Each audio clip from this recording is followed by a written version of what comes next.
Bonsoir à tous et à toutes et bienvenue dans cette nouvelle vidéo, dans cette nouvelle histoire, le tome numéro 24 de Chair de Poule qui est l'horloge maudite. Vous avez été quelques-uns à être assez pressés et contents que je lise ce livre. Alors je l'avais déjà lu il y a longtemps et je sais que je l'ai apprécié, surtout la fin. J'ai hâte d'y être pour qu'on puisse s'expliquer ensemble de pourquoi j'ai aimé cette fin-là par rapport à d'autres. Juste avant de commencer, parce que ici de toute façon je n'ai pas besoin de lire de récap, je ne sais pas combien de temps la vidéo va durer, je ne pense pas 1 heure, je pense un peu moins quand même, entre peut-être une demi-heure et un petit peu plus, mais vraiment pas plus, parce que ici on est mercredi, je dois la poster pour ce dimanche, mais entre temps j'ai une autre vidéo aussi à poster pour ce vendredi pour l'autre chaîne principale, parce que ce week-end je suis pas disponible, donc au niveau du montage ça va être très serré, donc 2 vidéos, 2 montages pour des jours qui arrivent, donc je préfère pas faire en sorte que cette histoire dure trop longtemps. En tout cas, ce soir, hein, pour dimanche prochain, vous inquiétez pas, je vais y mettre la gomme. Donc installez-vous bien confortablement, et on y va sans plus attendre pour l'horloge maudite. Michael, ton lacet est défait. Tania, ma sœur, assise à côté de moi sur le perron, m'adressa un grand sourire. Encore une de ces blagues idiotes, sans aucun doute, pensai-je. Mais je n'étais pas stupide au point de baisser la tête. Si je l'avais fait, elle m'aurait donné une claque sous le menton ou quelque chose de ce genre. Je ne marche pas. C'est un vieux truc. Maman venait de nous appeler pour le dîner. Cette sale môme et moi. Il y a 1 heure, elle nous avait envoyés dehors parce qu'elle ne supportait plus de nous voir nous disputer. Et c'est impossible de ne pas se disputer avec Tania. Je ne plaisante pas, insista-t-elle. Ton lacet est défait, tu vas trébucher et tomber. Ça suffit, dis-je en me tournant pour monter les marches. Mais ma chaussure gauche semblait adhérer au ciment. Je la dégageai d'une secousse. Burk! J'avais marché sur quelque chose de collant. D'instinct, je me tournai vers ma sœur. C'est une petite morveuse, toute maigrichonne, avec une grande bouche rouge comme celle d'un clown et de longs cheveux bruns. De vraies ficelles qui rebiquent en 2 nattes de chaque côté de son visage. Tout le monde trouve qu'on se ressemble. Moi, je déteste qu'on dise ça. Même si j'ai les cheveux bruns, ils ne pendent pas comme des ficelles. Ils sont courts et épais, et ma bouche est normale. Personne ne m'a jamais comparé à un clown. Et je suis peut-être un peu petit pour mon âge, mais je ne suis pas maigre. Non, je ressemble absolument pas à Tania. « Tu ferais mieux de t'occuper de ta chaussure » s'écria-t-elle en rigolant. Je baissai les yeux. Surprise, mon lacet était bien défait. En plus, je venais de marcher sur un gros morceau de chewing-gum. Si j'avais regardé ma chaussure la première fois, je n'aurais pas marché dedans. Mais Tania savait parfaitement que je ne regarderais pas, puisqu'elle me demandait de le faire. Logique, non? Elle m'avait encore eu. Tania la terreur. « Tu vas y avoir droit cette fois, grommelai-je. J'essayai de l'attraper, mais elle s'esquiva et entra en courant dans la maison. Je la poursuivis jusque dans la cuisine. « Maman, maman, Michael veut m'attraper » cria-t-elle en allant se cacher derrière ma mère, comme si elle avait peur de moi. « Michael Webster, arrête d'embêter ta petite sœur » me reprocha maman. Elle jeta un coup au carrelage et ajouta. « Tu as du chewing-gum sous ta semelle? Oh, tu vas en mettre partout. Tania a fait exprès de me faire marcher dedans. » Maman fronça les sourcils d'un air mécontent. « Et tu penses que je vais croire ça? J'en ai assez de tes blagues idiotes, Michael. »« Mais ce n'est pas une blague. » Maman prit un air dégoûté. « Si tu dois mentir, fais au moins en sorte que ça soit plausible. » Tania me regarda par en dessous, toujours cachée derrière maman. « C'est vrai ça, Michael, » déclara-t-elle avant d'éclater de rire. Elle était ravie. Elle adore qu'on me gronde pour des bêtises que je n'ai pas commises. Tania, elle, ne peut pas faire de bêtises. Oh non, jamais. C'est un petit ange. On lui donnerait le bon Dieu sans confession. J'ai 12 ans, Tania 7. Et c'est simple, elle me gâche la vie depuis 7 ans. Dommage que je ne me souvienne pas des 5 premières années de mon existence. Les années pré-Tania. Ça devait être sensationnel et tellement tranquille. Je sortis sur le porche pour gratter le chewing-gum. À ce moment-là, j'entendis la sonnerie de la porte d'entrée. « J'y vais » cria papa. « C'est une surprise. » 2 minutes plus tard, toute la maisonnée se rassemblait près de la porte d'entrée. Sur le seuil, 2 hommes tenaient quelque chose de lourd, long et étroit, enveloppé dans une sorte de couverture matelassée grise. « Faites bien attention, recommanda papa, c'est très ancien. Venez par ici. » Papa conduisit les livreurs dans le bureau. Ils posèrent l'objet à une extrémité de la pièce et se mirent à le déballer. C'était à peu près aussi large que moi et plus haut d'environ 30 cm. « Qu'est-ce que c'est » demanda Tania. Papa ne répondit pas et se frotta les mains avec contentement. Enfin, la couverture grise tomba à terre, révélant une pendule ancienne, très originale. Elle était noire, couverte de dessins peints en bleu, or et argent. Elle avait aussi des volutes, des sculptures et toutes sortes de boutons. Sur le cadran blanc, les aiguilles et les chiffres romains étaient en or. Au milieu de l'horloge, on voyait une grande porte. Leur travail terminé, les livreurs rassemblèrent leurs affaires et partirent. « Elle est belle, n'est-ce pas » s'écria papa, enthousiaste. « C'est un coucou ancien, une véritable occasion. Vous connaissez le magasin d'antiquités en face de mon bureau, au fourbi d'Antony » Tania et moi acquiesçâmes. « Eh bien, ce coucou était dans cette boutique depuis 15 ans, déclara papa en tapotant l'horloge d'un air satisfait. Chaque fois que je passais devant, chez Antony, je m'arrêtais pour le regarder. J'ai toujours aimé cet objet. Antony a fini par le mettre en vente. « Super » dit Tania. « Mais cela fait des années que tu marchandes avec Antony, s'écria maman, et il a toujours refusé de te le vendre. Qu'est-ce qu'il a décidé finalement ?» Le sourire de papa s'élargit. « Eh bien, aujourd'hui, lorsque je suis allé au magasin à l'heure du déjeuner, Antony m'a avoué qu'il avait découvert un petit défaut sur l'horloge. Quelque chose qui ne marche pas bien, paraît-il, et c'est pour ça qu'il ne voulait pas la vendre. »« Où est le défaut ?» demandai-je en m'avançant pour inspecter l'horloge. Il n'a pas voulu me le dire. Remarquez-vous quelque chose, les enfants ? Tania me rejoignit pour chercher le fameux défaut. Tous les chiffres du cadran étaient corrects, et les 2 aiguilles fonctionnaient. Je ne vis ni éraflure, ni ébréchure. « Elle a l'air en parfait état, » déclara Tania. « Oui, tout marche bien, » ajoutai-je. Papa approuva d'un signe de tête. Moi non plus, je ne vois pas de quoi il s'agit. J'ai insisté auprès d'Antony pour lui acheter l'horloge. Il a bien essayé de m'en dissuader, mais j'ai tenu bon. Si le défaut existe, il est tellement petit que personne ne le remarque. Alors, qu'est-ce que ça peut faire? Et puis, j'adore cette horloge. Maman s'éclaircit la voix. « Chérie, crois-tu vraiment qu'elle a sa place dans le bureau ?» À son expression, je voyais bien qu'elle n'aimait pas l'horloge. « Et où voudrais-tu la mettre ?» demanda papa. « Eh bien, dans le garage, peut-être. » Papa éclata de rire. « Ha ha, très drôle, ma chérie. » Maman secoua la tête. Elle ne plaisantait pas. Mais elle resta silencieuse. « Je crois que cette horloge va parfaitement bien dans le bureau, » reprit papa. J'aperçus alors un petit cadran doré sur le côté droit, qui ressemblait à une horloge miniature, mais il ne comportait qu'une seule aiguille. Des chiffres minuscules étaient peints en noir tout autour du cadran, allant de 1800 à 2000. La fine aiguille en or immobile pointait vers le chiffre 1997. En dessous du cadran, un petit bouton doré avait été inséré dans le bois. « Ne touche pas à ce bouton, Michael, » m'avertit papa. Le cadran donne l'année en cours, et le bouton bouge l'aiguille pour changer d'année. « C'est idiot, commenta maman, on peut oublier l'heure, mais pas l'année. » Papa ignora sa remarque. « Tu vois, me dit-il, l'horloge a été construite en 1800, là où commence le cadran. Chaque année, l'aiguille se déplace d'un cran pour montrer la date. Et pourquoi s'arrête-t-elle en 2000 demanda Tania. Papa eut un haussement d'épaule. Je ne sais pas, je suppose que celui qui l'a fabriqué ne pouvait pas imaginer que l'an 2000 arriverait un jour. Ou peut-être pensait-il que l'horloge ne durerait pas aussi longtemps. Ou alors il croyait que l'univers exploserait en 1999, suggérai-je. Peut-être, dit papa. De toute façon, il ne faut pas toucher à ce cadran, ni à l'horloge. Elle est très ancienne et très délicate. Compris? D'accord, acquiesça Tania. Je n'y toucherai pas, promis-je. Regardez, dit maman en désignant l'horloge du doigt. Il est presque 7 heures. Le dîner va être... Un bruit de gong l'interrompit. Une petite porte s'ouvrit, juste au-dessus du cadran, et un oiseau en sortit. C'était l'oiseau le plus terrifiant que j'ai jamais vu, et il plongeait droit sur moi. « Il est vivant !» criai-je terrorisé. L'oiseau jaune battit des ailes. Ses yeux bleus et brillants me fixèrent d'un air furieux, et il poussa 7 cris rauques et inquiétants. Puis il recula d'une secousse pour rentrer dans l'horloge. La petite porte se referma. « Il n'est pas vivant, Michael !» s'exclama papa en riant. « Mais on peut dire qu'il a l'air vrai, n'est-ce pas ? Il est génial !»« Espèce de poule mouillée !» s'écria Tania. « Tu as eu peur d'un coucou ?» Elle tendit la main et me pinça. « Fiche-moi la paix, grommelai-je en la repoussant d'une bourrade. »« Michael, ne la pousse pas. Tu ne te rends pas compte de ta force et tu pourrais lui faire mal. »« C'est vrai ça, Michael, renchérit Tania. » Papa admirait toujours son horloge. Il pouvait à peine en détacher son regard. « Cela ne m'étonne pas que tu aies eu peur. Antony m'a raconté une histoire bizarre à propos de cette horloge.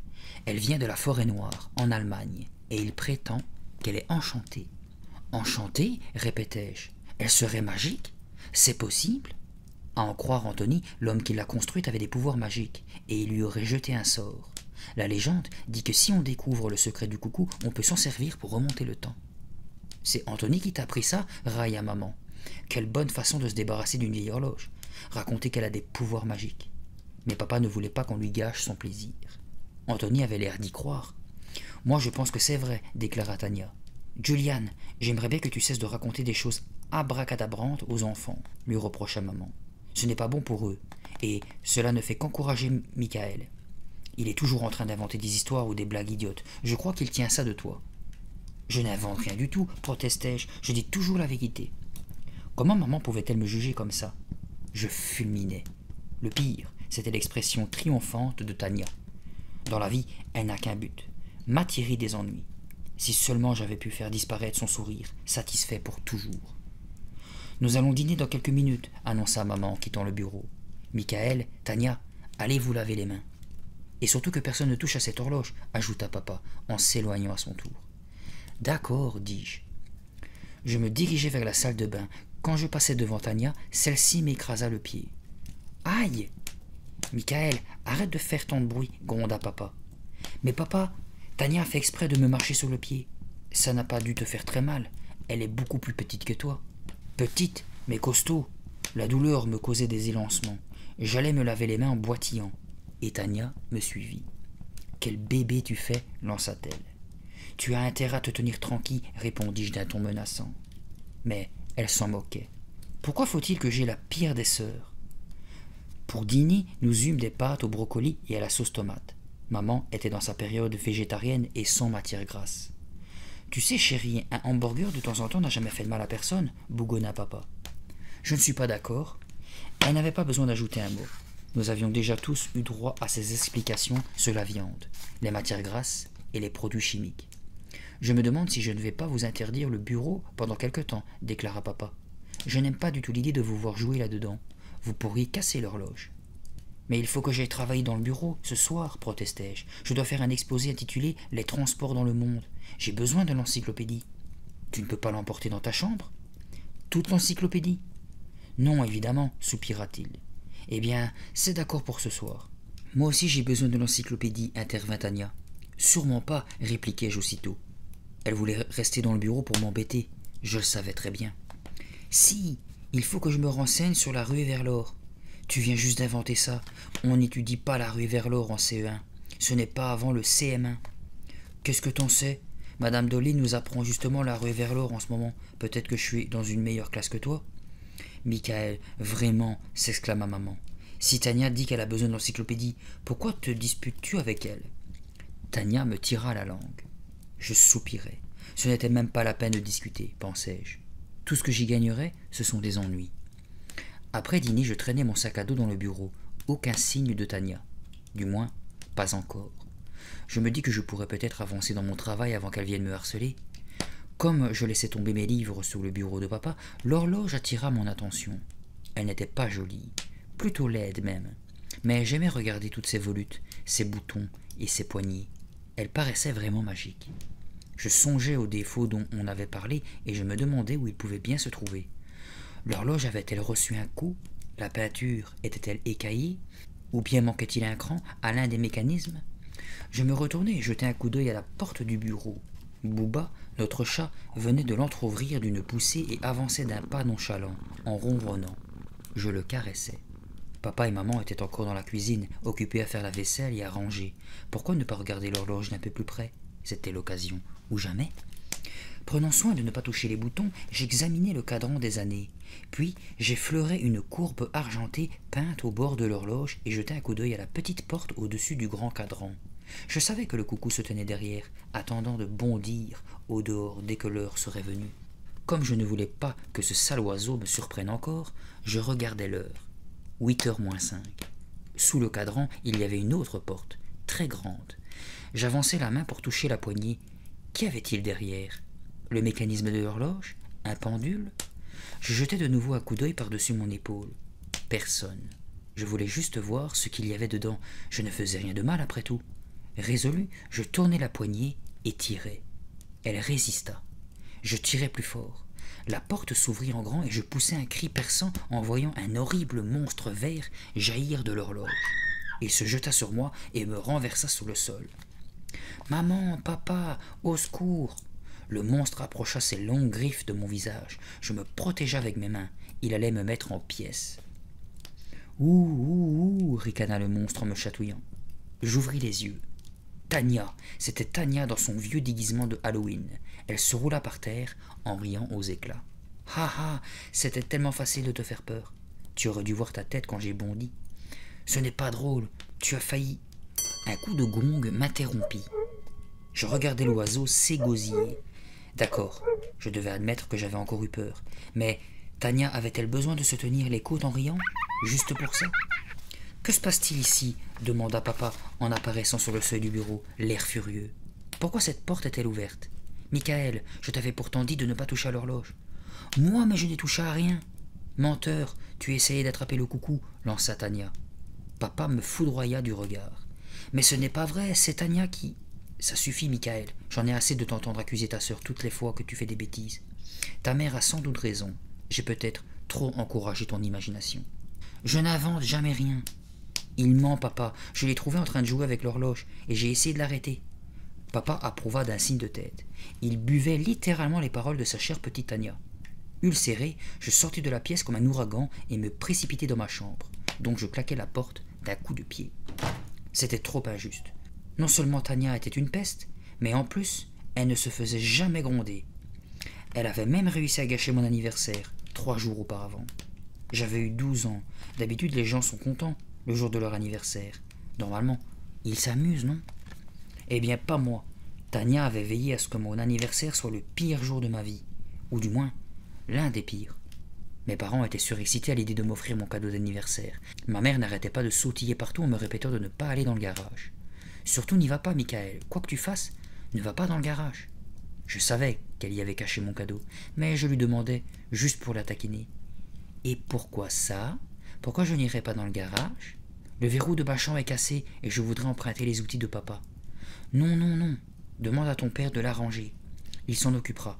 Il ne faut pas que tu y ailles parce qu'il y a un énorme tas d'ordures et que ça ne sent pas bon. Je ne veux pas que tu te rendes malade. Plutôt mauvais comme excuse, non? D'accord, maman, je n'irai pas dans le garage. J'avais tenu ma promesse. Pourtant, le verrou de ma chambre était vraiment cassé. Mais je ne voulais pas gâcher la surprise que mes parents me préparaient. Ils donnaient une grande fête en mon honneur, cet après-midi-là. J'avais invité des copains de l'école. Maman avait fait un gâteau et préparé des boissons. Quant à papa, il courait dans toute la maison et grimpait sur les chaises pour accrocher des guirlandes de papier crépon. « Papa, tu veux bien arranger le verrou de ma chambre ?» demandai-je. Je tenais à mon intimité, et j'avais besoin de ce verrou. Tania l'avait cassé la semaine dernière en essayant de défoncer la porte à coups de poing. « Bien sûr, Michael, tout ce que tu voudras.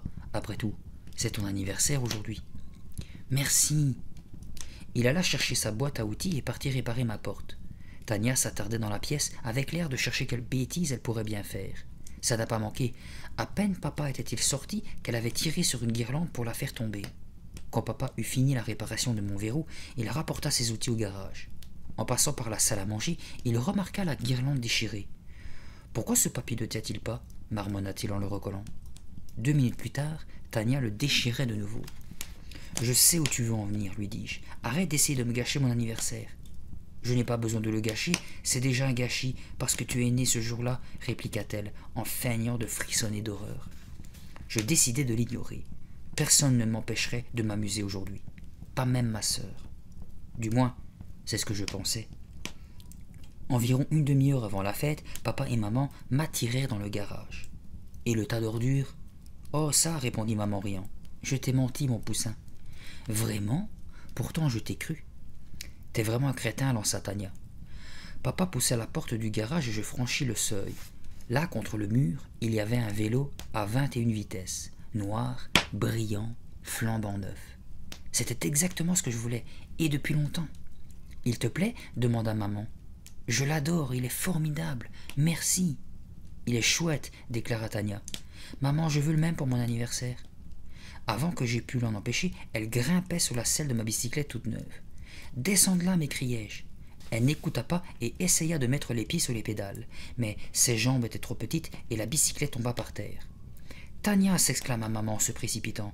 « Tu t'es fait mal ?» Tania se releva et brossa ses vêtements du revers de la main. « Ça va, mais je me suis écorché le genou, » répondit-elle avec un air de martyr. Je ramassai mon vélo et l'inspectai. Il y avait une longue éraflure sur le cadre. Il était abîmé. « Tu as cassé mon vélo !»« Du cas, Michael, dit papa. Ce n'est qu'une petite éraflure. Tu ne penses donc pas à ta sœur, renchérit maman. Elle aurait pu se faire mal. C'est sa faute aussi, elle n'aurait jamais dû toucher à mon vélo.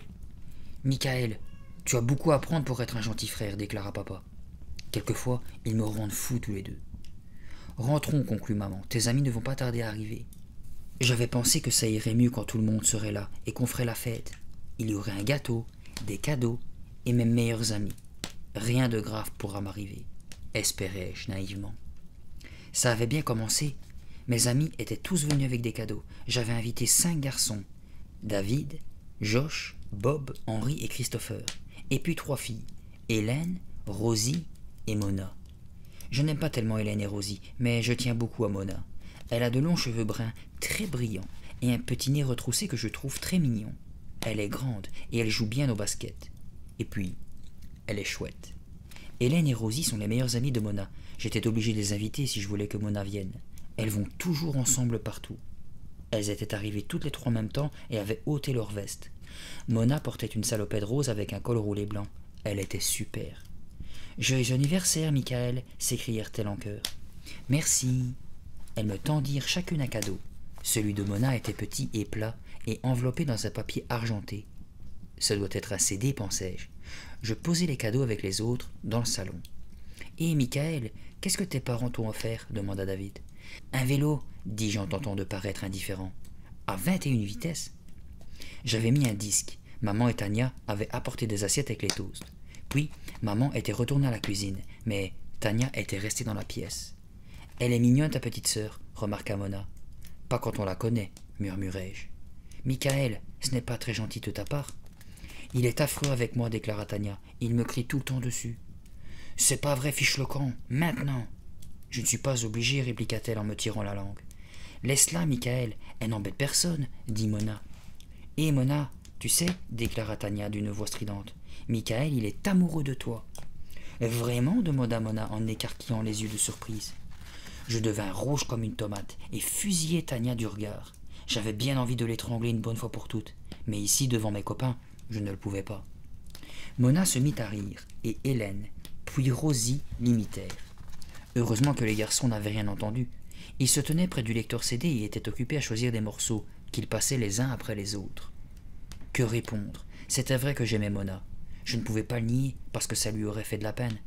Mais je ne pouvais pas l'admettre non plus. J'aurais voulu que le sol s'ouvre sous mes pieds et m'engloutisse. « Tu es tout rouge, Michael !» s'écria Mona. Christopher l'entendit et se tourna vers nous. « Qu'est-ce que Webster a encore fait ?» Je n'avais pas répondu. J'avais attrapé Tania et l'avais entraînée vers la cuisine, tandis que le rire de Mona résonnait encore à mes oreilles. « Merci beaucoup, Tania !» sifflai-je. « Pourquoi tu t'es raconté ça, Mona ?»« Eh ben, c'est vrai, non? Moi, je dis toujours la vérité. »« Ah, oui, pas mal. Michael !» s'exclama maman. « Que fais-tu encore à ta sœur ?» Je quittai la cuisine en trombe, sans lui répondre. « Hé, Webster !»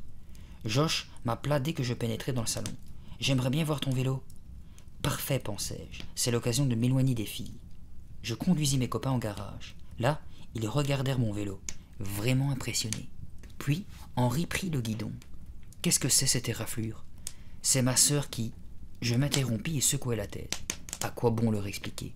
« Rentrons, je vais ouvrir mes cadeaux. » Nous avions regagné le salon tous ensemble. Au moins, les cadeaux qui me restent, Tania ne me les abîmera pas, pensai-je. Mais Tania trouve toujours le moyen de me gâcher la vie. Quand nous entrâmes dans le salon, elle se tenait au milieu des tas de papiers cadeaux froissés. Rosie, Mona et Hélène étaient assises autour d'elle. Tania avait ouvert tous mes cadeaux pour moi. Silencieux, je la regardais déchirer le papier du dernier cadeau qui restait, celui de Mona. « Regarde ce que Mona te donne !» s'écria ma sœur en brandissant un CD. « Il y a de très belles chansons d'amour dessus. » Tout le monde éclata de rire. Normal, tout le monde pensait que Tania était vraiment craquante. Plus tard, mes amis passèrent dans la salle à manger pour prendre le gâteau et la glace. J'apportais moi-même le gâteau et maman me suivait avec les assiettes. C'était mon gâteau favori, tout au chocolat. Au moment où je franchissais le seuil, Tania tendit le pied. Je trébuchais. Le gâteau m'échappa des mains et je tombais par terre, le nez dedans. Paf! Il y eut des exclamations de surprise, et puis des rires étouffés. Je me redressai pour m'essuyer les yeux. Le premier visage que je vis fut celui de Mona. Elle était hilare. Maman se pencha vers moi d'un air de reproche. « Quel gâchis! Pourquoi ne regardes-tu pas où tu marches, Michael ?» J'écoutais les rires de mes amis et contemplais ce qui restait de mon gâteau. Je savais que je ne pourrais plus souffler les bougies maintenant. C'est alors que je décidai de faire un vœu. Le vœu de pouvoir recommencer complètement le jour de mon anniversaire, pour oublier le désastre total de celui-là. Et tout ça à cause de Tania. Mais ce n'était pas la pire chose qu'elle m'avait faite. Non, elle m'avait fait une chose tellement plus horrible que personne ne le croirait jamais. Ça s'était passé 2 jours avant mon anniversaire. Mona, Hélène et Rosie devaient venir à la maison. Nous avions tous des rôles dans la pièce de l'école et nous avions prévu de répéter ensemble chez moi. La pièce s'appelait « La fille du roi et la grenouille ». Mona tenait le rôle de la princesse, tandis que Hélène et Rosie jouaient ses 2 sœurs idiotes. Une distribution parfaite, selon moi. J'avais le rôle de la grenouille, avant qu'elle se transforme en prince lorsque la princesse l'embrasse. Je ne sais pas pourquoi, notre professeur de théâtre ne voulait pas que je joue le prince. Il avait donné ce rôle à Josh. De toute façon, je trouvais bien plus intéressant d'être la grenouille, parce que c'est elle que la princesse embrasse, pas le prince. Les filles allaient arriver d'une minute à l'autre. Tania était assise sur le tapis, dans le bureau, et s'ingéniait à torturer Booba. À cet instant, la sonnerie de la porte d'entrée retentit. « On s'en occupe, maman !» m'exclamai-je. Ce devaient être les filles. Je voulais leur faire une surprise en apparaissant dans mon costume de grenouille. Mais je n'étais pas prêt. « Va ouvrir la porte, Tania !» ordonnai-je. « Dis-leur de m'attendre dans le bureau. Je reviens tout de suite. »« D'accord. » Elle courut dans l'entrée pendant que je me ruais à l'étage pour passer mon déguisement. J'étais trop pressé pour m'étonner de l'attitude de ma sœur. Pourtant, pour une fois qu'elle m'obéissait sans broncher, cela aurait dû m'alerter. Je fonçai dans ma chambre, pressé de me transformer en grenouille qui embrasse une princesse. Non, c'était le contraire. En tout cas, c'était la seule chose qui m'intéressait, je dois l'avouer. Sans plus réfléchir, je me déshabillai. Je sortis mon costume de l'armoire et tirai sur la fermeture éclair dans le dos du déguisement. Horreur! Elle était coincée. Je tirai dessus comme un forcené et bien sûr, juste à ce moment-là, la porte de ma chambre s'ouvrit. « Il est là, les filles !» déclara Tania. « Non, pensai-je, non, c'est un cauchemar. » Je n'osais même pas lever les yeux vers la porte, où Mona, Hélène et Rosie devaient me regarder avec des yeux ronds. Et moi, je me tenais là, en slip et en maillot de corps, comme un imbécile. Finalement, je levai la tête et elles éclatèrent de rire toutes les 3. Toutes les 4 plutôt, car Tania était la plus déchaînée avec son rire de hyène. Vous trouvez cette histoire horrible, non? Eh bien, ce n'est pas tout. Il y eut encore pire. 2 jours encore avant ce désastre, j'étais en train de faire du basket dans le gymnase de l'école, après la classe, avec Josh, Henry et d'autres gars, y compris Kevin Flowers, un excellent basketteur. Il est grand et costaud. En fait, il est 2 fois plus grand que moi. Il adore le basket. Son équipe favorite, c'est celle de l'université de Duke, les Blues Devils. Il porte une casquette des Blue Devils à l'école tous les jours, et tout le monde le sait. Pendant qu'on marquait des paniers, j'aperçus Tania en train de rôder vers les lignes de touche, là où nous avions laissé nos affaires. J'eus un mauvais pressentiment. J'en ai toujours quand Tania est dans les parages. Que faisait-elle ici? Sa maîtresse l'avait peut-être gardée après la classe, et elle m'attendait pour rentrer à la maison. Ou alors elle était venue exprès pour m'empêcher de me concentrer et de marquer des paniers. Je ne vais pas la laisser faire, me dis-je. Ça non, je ne vais même pas penser à elle. Je vais me concentrer sur le match. À point, c'est tout. J'étais en forme, je marquais même plusieurs paniers. Mon équipe gagna, grâce à Kevin Flowers, bien sûr. Lorsque nous revînmes chercher nos vestes et nos cartables, Tania était partie. Bizarre, pensai-je, elle a dû rentrer à la maison sans moi. Je mis mon sac à dos. À demain, les gars, lançai-je à la cantonade. À cet instant, la voix grave de Kevin résonna dans le gymnase, comme un coup de tonnerre. Que personne ne sorte. Tous, nous nous figeâmes. Où est ma casquette? Poursuivit Kevin. Je ne trouve plus ma casquette des Blue Devils. Je haussai les épaules. Qu'est-ce que j'y pouvais, moi, s'il ne trouvait plus ses affaires? Quelqu'un m'a pris ma casquette, reprit Kevin, en attrapant le sac à dos d'Henry et en commençant à fouiller dedans. Tout le monde savait à quel point Henry adorait cette casquette. Mais Josh me désigna du doigt. « Et regardez ce qui dépasse du sac de Webster. »« Quoi ?» Je jetai un coup d'œil par-dessus mon épaule et vis un morceau du tissu bleu qui sortait de la poche centrale. Je chancelai. Kevin s'avança vers moi et arracha sa casquette de mon sac. « Je ne comprends rien, Kevin. Je ne sais pas qui a pu la mettre dans mon sac, m'écriai-je. Je te jure. » Kevin ne me laissa pas continuer. Il n'a jamais tellement aimé écouter, remarquez. Je vous fais grâce des détails sanglants. Disons qu'une fois que Kevin en eut fini avec moi, mes vêtements étaient plutôt de travers, mon visage aussi. D'ailleurs, quand Josh et Henri me raccompagnèrent, ma propre mère ne me reconnut pas. Mes yeux et mon nez semblaient avoir rejoint mon menton. C'était moche. Très moche. Quand j'allais dans la salle de bain pour nettoyer mes blessures, j'aperçus Tania dans le miroir. Son sourire satisfait me renseigna soudain sur ce qui s'était passé. « C'est toi qui as mis la casquette de Kevin dans mon sac ?» m'indignai-je. Tania se contenta de me regarder avec son sourire de sale môme. Bien sûr que c'était elle. Comment pouvais-je encore en douter? « Pourquoi tu fais ça ?» Tania haussa les épaules et prit un air innocent. « C'était la casquette de Kevin? Je croyais que c'était la tienne. »« Menteuse, je n'ai jamais porté de casquette des Blue Devils, et tu le sais très bien. Tu l'as fait exprès. » J'étais tellement furieux que la regarder me rendait fou. Je sortis et lui claquai la porte au nez. Voilà ce que je devais endurer jour après jour. Alors vous comprenez sans peine pourquoi j'ai agi comme ça. N'importe qui en aurait fait autant à ma place. Ce soir-là, je me réfugiai dans ma chambre. J'avais besoin de réfléchir aux moyens de me venger de Tania, mais je ne trouvais absolument rien. Enfin, rien d'assez bien. Cependant, quelques jours après l'arrivée de l'horloge, Tania elle-même me donna une idée. Elle n'arrêtait pas de traîner autour du coucou. Or, un après-midi, papa l'attrapa en train de jouer avec les aiguilles du cadran. Elle n'eut pas de gros ennuis, bien sûr. Non, pas cette chère Tania.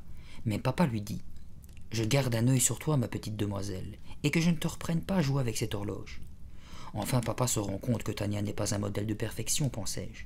Voilà, j'ai trouvé le moyen de la piéger, et sans me faire gronder à sa place cette fois. S'il arrivait quelque chose à l'horloge, maintenant, je savais qu'on accuserait Tania. Il ne me reste plus qu'à faire le nécessaire. Tania n'aurait que ce qu'elle méritait. Elle paierait enfin pour les centaines de fois où elle m'avait attiré des ennuis. Je ne fais que lui rendre l'appareil, me dis-je, pour me donner bonne conscience. J'égalise le score, c'est tout. Cette nuit-là, je me glissai en catimine dans l'escalier et pénétrai dans le bureau. Il était presque minuit. Je m'approchai de l'horloge et attendis.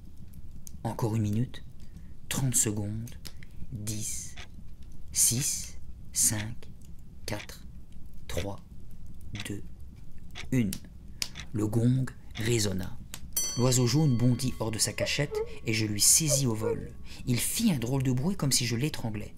Argue! Je lui tordis la tête, de façon à ce qu'il regarde en arrière. Il avait vraiment l'air drôle, la tête à l'envers. Il finit tout de même ses 12 coucous et regagna sa petite maison. Je gloussais de satisfaction.